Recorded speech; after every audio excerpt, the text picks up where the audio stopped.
Hi, again, today we're demonstrating our CGF or constant grip force chuck in a 175 millimeter body size.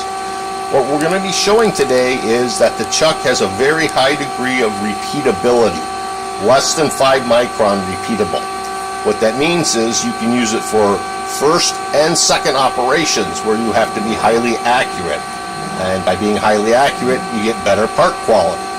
So we've got a dial indicator set up here. Each number is a micron. And what we're going to do is we're going to unclamp the workpiece and reclamp it, and you'll see the high accuracy that this chuck achieves.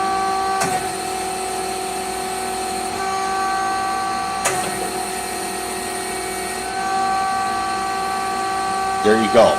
3 microns of repeatability.